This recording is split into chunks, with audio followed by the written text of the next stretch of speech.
اجازه می شود که باز برگردم به آن دنیای دیرین و به آن رویای شیرین و به آن خوشبختی محضی که نامش کودکی ها بود، به آن شوق کلاس درس، به آن بوی نم باران و عطر دفتر کاهی، به آن پاییزهای مهر آغازین که هر برگش سرود مهربانی بود، که غرق نغمه خوانی بود، که یک جعبه مداد رنگین کمانی بود.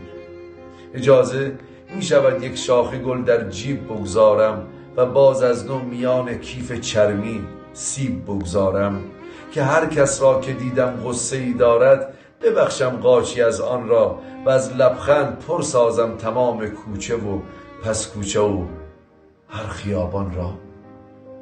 اجازه سخت دلتنگم برای خنده های از ته دل که فضای خانه ها را مست خود می کرد، برای برق امیدی که در چشمان هر همسایه پیدا بود.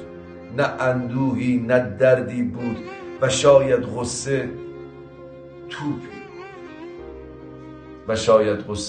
توپی بود بازیگوش و شیطان که دوباره در حیات پرگل همسایه می افتاد.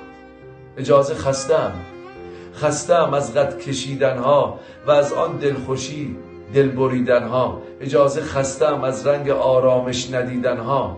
اجازه می شود کوچک شوم. خسته.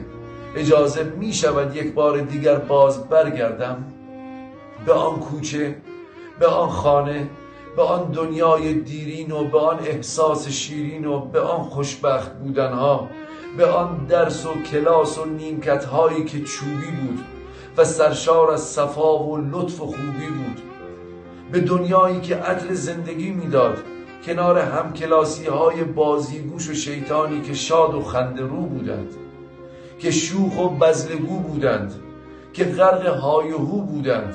اجازه می شود آیا بیایم باز بر تخت سیاه شب به خط نور بنویسم، که از احساس ناب زندگی با شور بنویسم، که باز از نو بپیچد عطر نان در سفره بابا، که از نو بشکفد لبخند بر روی لب مادر. اجازه قول خواهم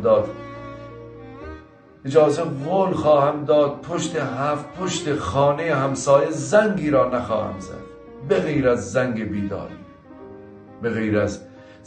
بیداری به شوق صبحی از اندوه و غم آری، که گاریچی بخواند آی برخیزید شب رفته است، شور تازه آوردم، دوباره دلخوشی و شوق بی اندازه آوردم.